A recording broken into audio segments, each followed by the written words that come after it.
River of Doubt, Chapter 3, Preparation. Although Roosevelt remained mildly interested in his pending South American journey during the months before his departure, he viewed the expedition as little more than a delightful holiday that would provide just the right amount of adventure.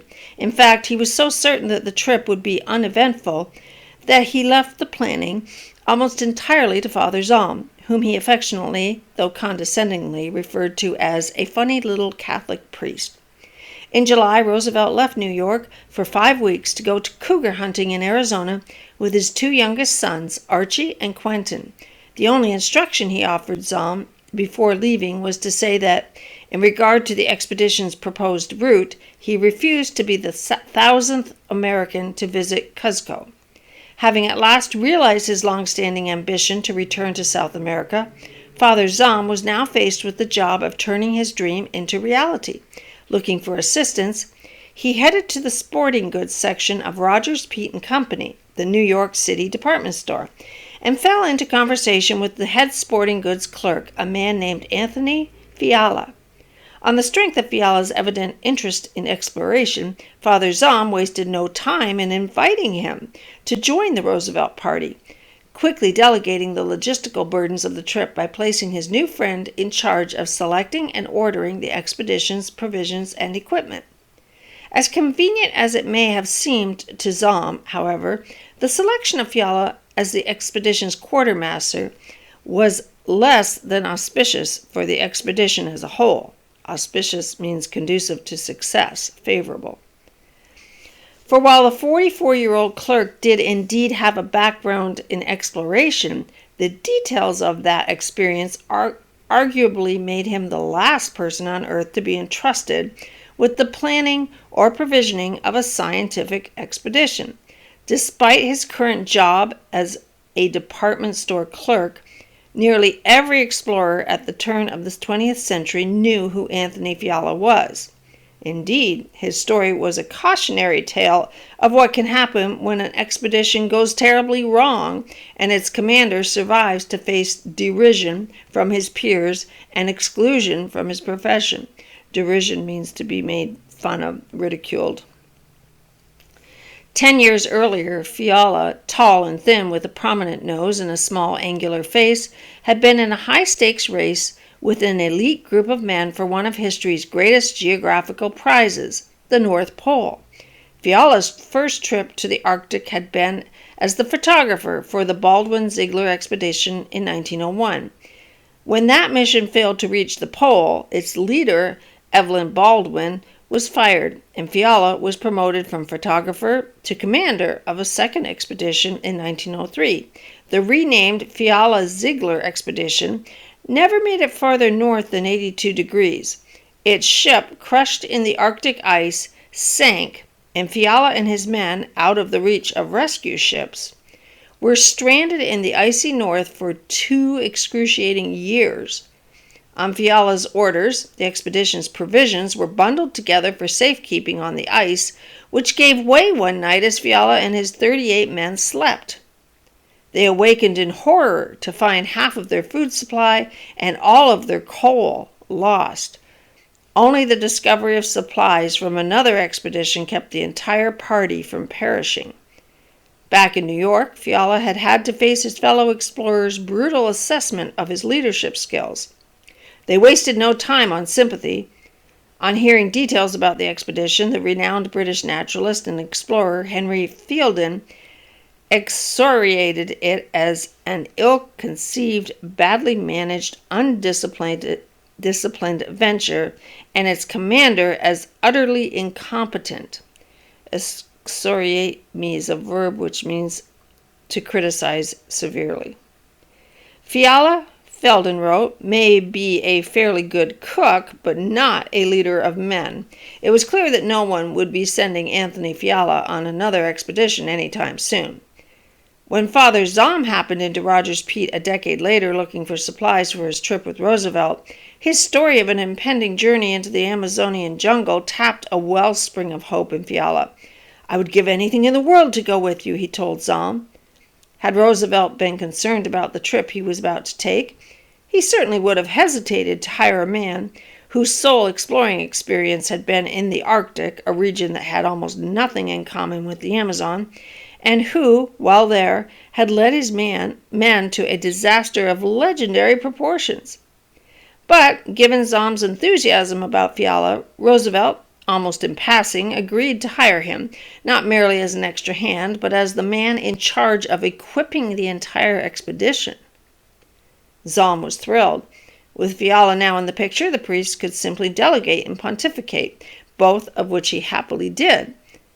Pontificate, express one's opinions in a way considered annoyingly pompous and dogmatic. "A better man could hardly have been found for our purposes," he wrote. "Thenceforward, I had little more to do with the outfitting of the expedition than to tell Fiala what my experiences in the tropics had taught me was necessary for our undertaking, and everything was attended to with rare intelligence and dispatch."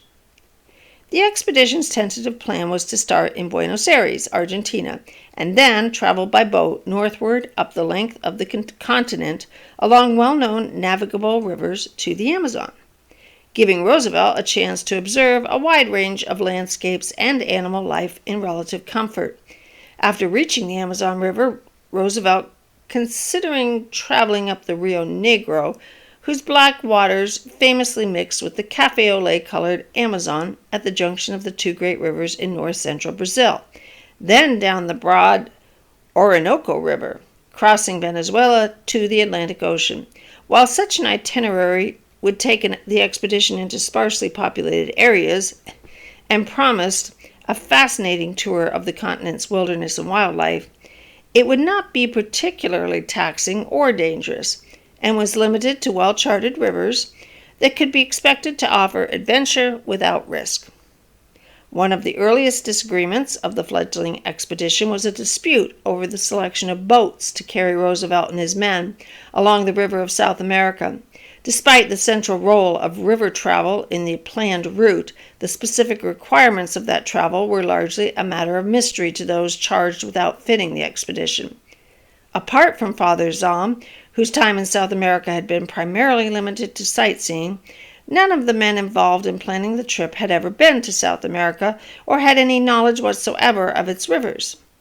Despite, or perhaps because of that inexperience, each man developed a different idea about the type and characteristics of boat the expedition would need to complete its journey. Fiala was looking forward to using the expedition to test a pet theory he had developed about canoes, and took the initiative to order 2 craft similar to those traditionally built by the native peoples of North America. He was convinced that the lightweight northern canoes were much better suited for the Amazonian tributaries than the inflexible heavy dugouts that they would find in South America. The canoes he ordered were 19 feet long, built with a cedar frame and covered in canvas. Where the rivers were navigable, each one could carry a ton of cargo and 3 to 4 men. Even better, they weighed only 160 pounds each, so 4 men, 2 if necessary, could pick them up and easily haul them for miles if the rivers became impassable.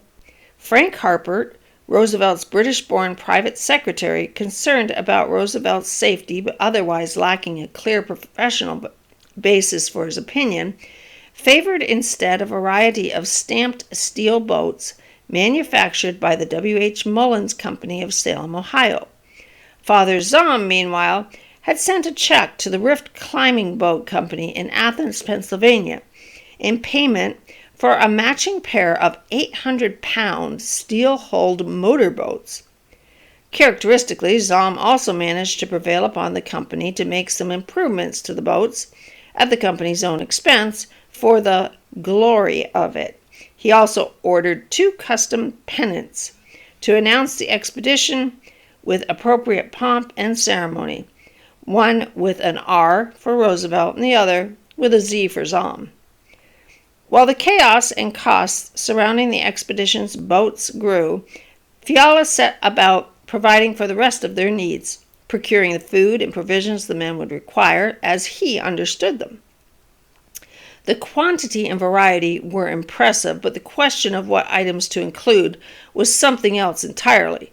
Nearly as much thought seemed to have been put into the purchase of luxuries and incidentals as necessities. Fiala ordered pancake flour, sliced bacon, boned chicken, dehydrated potatoes, safety matches, and soap.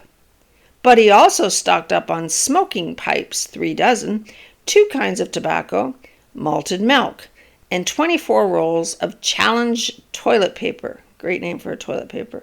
1 heavy zinc-lined case, including nothing but spices and gourmet condiments, tins of ground mustard, celery salt, poultry seasoning, paprika, cinnamon, nutmeg, chutney, orange and grapefruit marmalade, Tabasco sauce, and olive zest. Ever mindful that the expedition would be led by a former president, Fiala even sent Roosevelt a variety of teas so that he could select his favorite kind. "I'm sending you 5 samples of tea," he wrote in early September, "and would appreciate it very much if you would test these and let me know which variety you prefer for your jungle trip." Back at the American Museum of Natural History, Frank Chapman was looking for someone to accompany Roosevelt into the Amazon who actually had first-hand experience in that part of the world. Chapman and the museum's president, Henry Fairfield Osborn, were concerned about Roosevelt's safety, not only because he was an old friend, but because they had the interests of their institution to consider. A former president of the United States was about to travel through the Amazon under the museum's auspices. If the expedition did not go well, or if Roosevelt was injured or became ill, or if the unthinkable happened and he was killed, the museum's reputation could be damaged beyond repair. Roosevelt expected the journey to be safe and uneventful, but he was not deterred by the possibility that he could be wrong. Osborn could not have been happy to hear Roosevelt say, as he often did, that he did not mind risking his life on this expedition. After being told that he might encounter hostile Indians, whitewater rapids, and deadly disease-carrying insects, Roosevelt had said, "I'll reply to you as I did to the doctors who said they would not be responsible for the consequences if I delivered my address after being shot and wounded in Milwaukee. I'm ahead of the game and can afford to take the chances." The museum, however, could not afford to take chances, so Chapman was determined to find a naturalist who not only was talented and experienced, but could be counted on to ensure that Roosevelt returned from the Amazon alive. In making his choice, Chapman knew that he could have his pick of the finest scientists and explorers in the country. Few scientists would pass up an opportunity to work for the American Museum of Natural History. As fate would have it, however, the man Chapman had picked for the job, a nearly 48-year-old ornithologist and veteran explorer named George Cherry, was also the only man who was likely to turn it down. George Cherry had spent the past quarter century, more than half his life, collecting birds in South America. Although he had the lean carved muscles of a jaguar and skin that looked as if it had been soaked in tannin and left to dry in the sun, Cherry also had the refined features of a venerated statesman. His hair was closely clipped and graying, and he had a handsome face, a modest mustache, and a calm, dignified expression that unfailingly inspired trust and respect. If you were about to go into the Amazonian jungle, George Cherry was the man you wanted by your side. Chapman had known Cherry for more than 30 years and had recently accompanied him on an exceptionally trying collecting trip in Colombia. He speaks Spanish like a native, is accustomed to roughing it, and is, besides, a capital traveling companion, Chapman told Father Jean. Cherry received Chapman's letter on a scorching hot day in July, while he was lounging in comfortable fashion in the speckled shade of an apple tree on his Vermont farm, Rocky Dell. Tearing open the envelope postmarked New York with his leathery hands, he found an invitation to join Roosevelt's expedition, a journey that would begin in the fall and, he knew, last well into the spring. "Having just returned from my 25th trip to that country," he later observed dryly, "my enthusiasm did not break bounds. Besides, his reluctance to leave his family and his farm, which had been obliged to struggle on without him for far too long, and too often, Cherry had little interest in tagging along with an official entourage or spending time, as he put it, camping with royalty. Despite such misgivings, Cherry agreed to make the trip to New York in 10 days to learn more about the expedition. Once he was at the museum, Chapman was able to remind him of the excitement of their recent adventures and the possibility of collecting specimens that were new to science. Chapman also offered the naturalist a salary of $150 per month, guaranteeing that he would be making nearly 3 times the average American worker's wage, and far more than he could have expected to receive from his own farm. By the end of the visit, Cherry had agreed to repack the luggage he had so recently put down and to leave behind his family and farm for yet another long trip through the South American wilderness. As extra insurance, Chapman also recruited another museum scientist, Leo Miller, who at 26 was already highly regarded by his colleagues, to accompany Roosevelt.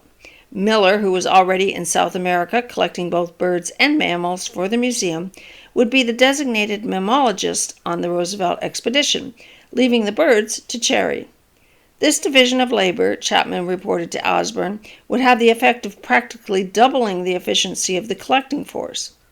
With the addition of Cherry and Miller to the expeditionary team, Osborn relaxed, secure in the knowledge that Roosevelt would come home safely, although the museum president would later insist that his friend had prepared with the utmost intelligence and thoroughness for what he knew would be a hazardous trip. The truth was that at this point, Roosevelt viewed the expedition as neither hazardous nor deserving of much time or thought. Osborn, however, had 2 reasons to feel confident. He had hired tough, experienced naturalists to accompany Roosevelt.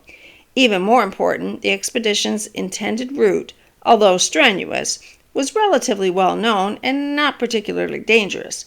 There was no cause for concern, so long as Roosevelt's plans did not change.